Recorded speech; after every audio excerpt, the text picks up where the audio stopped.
it is time. It is time for another classic JP and the Beans Top 5. On today's episode, we are ranking the top 5 Creature Commandos that we got to see and enjoy from the most recent Creature Commandos season 1 of, well, there's at least going to be season 2, but for season 1, here are our top 5 Creature Commandos. Beans, you go first. My number 5 on the Creature Commandos team is Rick Flag Sr. I have Rick Flag at number 5. Look, I didn't know how I was going to feel about him, but you got to give the man props when he's fighting Dr. Phosphorus, a guy who we watched melt bodies left and right. Heavens. And handled himself. He handled himself in that fight. He had no business surviving, and he did. And it actually made sense. He's clever about it. And I think he's also very realistic with that. Because throughout the show, like he's like, yeah, I'm probably not going to win that fight. Okay? Like the one with Frankenstein, he fought Frankenstein too. He's like, this is not a fight I probably should be winning. No. Clayface, he didn't win that fight. Clayface is overpowered. So, because that was one of the thoughts I had with like Dr. Phosphorus. Is like, how did Batman beat him? Oh, jeez. How did Batman take him out? Right? But, Rick Flag did handle him. And maybe Phosphorus wasn't trying to kill Rick Flag because, you want to be careful with the stun device, I guess. Yeah, the old bomb in the brain. Right. Yeah. So, yeah. No, I thought he... Very clever fighter. Gotta respect. I thought he handled himself, and he seems like a genuinely good dude like his son. So you gotta give him props there. For, isn't he? Yeah. So I would put Rick Flag Sr. at number 5. I like that. Good for Rick. My number 5 is Weasel. I can't believe he's on my list. But darn you, James Gunn, you made him a worthwhile freaking character that cannot speak a lick of English. He hit you at your soft spot. He did. We didn't talk about this a whole lot in the season recap, but I can't do kids dying without getting really just frustrated, let's say, by it. But it also made me incredibly more of a Weasel fan than ever should have possibly happened. Yeah. So somehow the nonverbal giant humanoid weasel creature thing ends up on my list at number 5. My number 4 is G.I. Robot. So Sean Gunn getting double dipping here. What a humorous character. I just enjoyed so much in this show how it was one thing that he's on the lookout for, and that's Nazis. I mean, stick him in Inglourious Bastards, and we're having a whole lot of fun here. Killing Nazis. What a delight. The tease, what gets him on my list in particular, though, is the fact that there was the tie-in to Dr. Magnus, the creator of the Metal Men. Perfect. Holy smokes. Those are going to be a lot of fun to watch those. It's going to be so much fun to watch those characters come into I'm so pumped. The DCU. It's absolutely glorious. But G.I. Robot as an individual character was vastly more engaging than he should have been. And I just like the weird, it doesn't really make sense, but I'm going to get on board with it, of this thing was put together in the 1940s and it still works. Okay. And they never even went into detail they who were very built intentionally vague. But I enjoyed the character nonetheless. Yeah. So G.I. Robot, my number 4. My number 4 is Weasel, as well as he was your number 5. Get him in. Look, yeah, same kind of thing. Backstory really kind of ups him up a little bit. Yep. I think it is hilarious how he just comes behind Cersei. We didn't really talk about Cersei in this show because she was a solid villain. She was. But the fact that he just comes from behind out of nowhere and just smokes her. Yep, smokes her. Didn't know Weasel had that in him. From the second story building, right, and just starts scratching the shit out of her back. Yep. Blood everywhere. Crazy. Ouch. And that's an Amazonian. That she is not a non-strong woman. She is. I couldn't have told you that Weasel had that kind of had that ability. No, it was awesome. So I got Weasel at 4. Good spot for Weasel. Yeah. Number 3. This is another one I didn't think I would have as high up on my list. Is The Bride. The Bride was actually very compelling, badass. I'm excited to see her lead. So props, right. And you're wondering, why is she kind of a bitch? Because she says she's a bitch. But she really owns it, doesn't she? Yeah. You watch that backstory, which, by the way, gross. Okay, first of all, before the Frankenstein guy dies, what happens?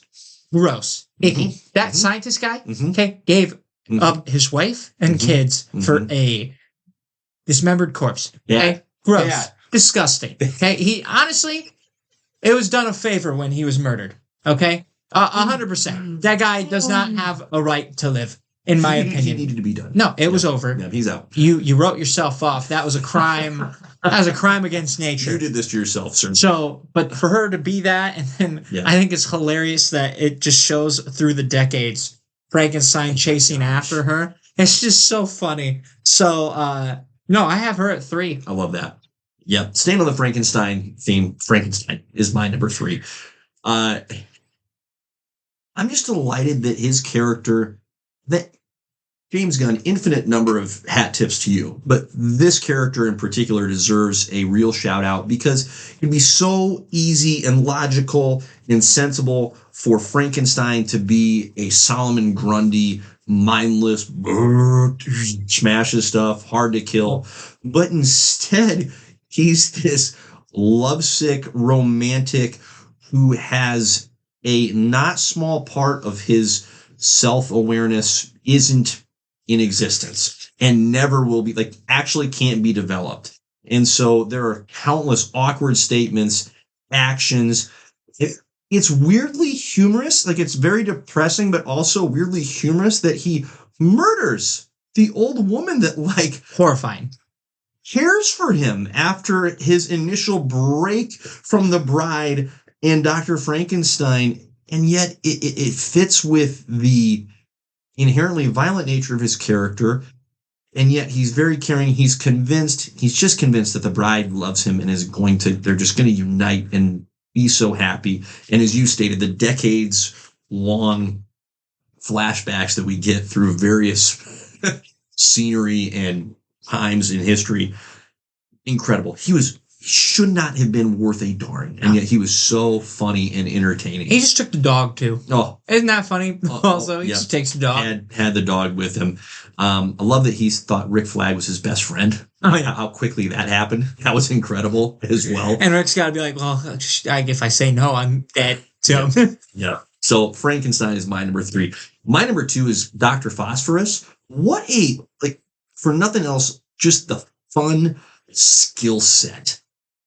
You think about how extraordinarily powered up this dude is. He's nigh invincible, and yet it takes some genuine intentional effort on his part to determine, hey, when to unwrap the flame and the burn through everything ability, and when to cool it down. If you think about it, the guy with every step he takes should be burning through his shoes, his clothing. So I like the element of the character that was explored somewhat, but I think there's so much more room to go further in future Creature Commando seasons. If we ever bring him into the live action, that's just a fascinating element of he's always on. And so he has to intentionally meter and decide, hey, when do I flame this part of my, person down? That to me was really, really just cool from a nerd, comic enjoyer who just enjoys seeing unique power sets. That put Dr. Phosphorus number 2 for me. And I'll just continue on that front because he was also my number 2. So Phosphorus was my number 2. Yeah. I think his backstory, we're going to talk about his story more for me. Sure. His backstory, brutal. Oh. Getting money from some people he shouldn't have, and then they end up screwing him bad. Because he ends up going behind them, gets behind their back, but then he's like, oh yeah, I killed your wife, I killed your kid, and we're going to set you up for the murder. And then guess what? We're just going to put you in a nuclear reactor and you're going to die too. Horrific. Wow. Horrific. Oh. And you wonder why he is as detached as he is throughout this show. That's why. So to have him go from that, and then he kind of just takes over the crime lord's business, because at this point he's like, what else am I supposed to do with my life? I'm a burning corpse. Everybody thinks I killed my family, so I guess I might as well just be this crime lord. Might as well lean into it. Yeah, it's like I said earlier, Batman beat this guy. No idea. We don't know because they cut out of that. But this dude's kind of not. He's underutilized for Batman villains, to be honest with you. So to have him go through that, you're like, dang. So, and he was great. Great character. So that was my number 2. Totally agree. Your number 1, sir? My number 1 is G.I. Robot. Let's be real. Okay. Nothing is funnier to me than watching him just murder a bunch of neo-Nazis. Right. Because you're like, oh, he's a World War II enthusiast. He's got all this gear. He brings G.I. Robot in, and he's a white supremacist. And you're like, wait a minute. Why are you collecting all the World War II? Tone deaf as Frankenstein. Yeah. Truly. It didn't make sense. And of course, you're with cats and stuff. But he just murders everybody in the thing. And I thought that was funny. And then we're continuing to watch this, and he gets tried as a human. Which, is that not mind-boggling to you? Because do you think anybody with a brain would be like, oh, this is a robot that was programmed to kill Nazis. He saw a Nazi flag. Yes, let's put this guy. It wasn't like these dudes in their gathering were particularly subtle about, hey, everybody just like keep it on the down low. We are rocking the swastika. It was out there. It was obvious. So he should have been heralded as a hero, and instead... Or like a faulty programming, and just be like, oh yeah, this was his programming from the 1940s where they made him to kill him. We're going to lock him up in a safe place for society so he doesn't make a mistake, but we can acknowledge this wasn't a mistake. This was the right call. It was just mind-boggling to me, because you're just like, that doesn't even make sense that he's tried as a human and then just locked away in Belle Reve for years, and then and I'm so excited for him in season 2 because that dude got an upgrade. He got souped up. I don't know who upgraded him. That will be a really fun process as well. For sure. But he's huge. He's a tank now. Yeah. So I cannot wait for all of that. Actually, really compelling scenes with Nina, where he's like, friend Nina. Yes, kind of grounding him as like, he is capable of like some emotion in a way. I would love like a 1 episode of him in World War II. Yep. Just killing Nazis, because it's amazing just to watch him go to work. So it's very good at what he does. Easily my favorite, and you made a very, very good point. Like, for him to be this foundational piece of the Middlemen is so interesting to me, where I'm like, where does he come into play for all of that? Because I also want to know who made G.I. Robot. Like, there's questions about these characters that you're just like, I want more of. Correct. And that's not what I was expecting from G.I. Robot. No. Because I saw that and I'm like, oh, this is going to be like... This is a throwaway. Yeah, right. He'll probably get smoked in the 2nd episode. And he did. He definitely did. But, like, entertaining. He hooked you first. Yeah. Right. So, totally. No, props. Awesome. I hope we get a ton of him in the future. So, G.I. Robot, easily my number 1. That's fantastic. My number 1 is The Bride. She was a unit, just an absolute unit in the show. So the power set was, again, unexpected and yet believable. The skill was impressive to behold when it came to the combat. I love how her origin was just harrowing, like just gross, super tough. It worked. I never want to watch it again. But it worked. It was effective.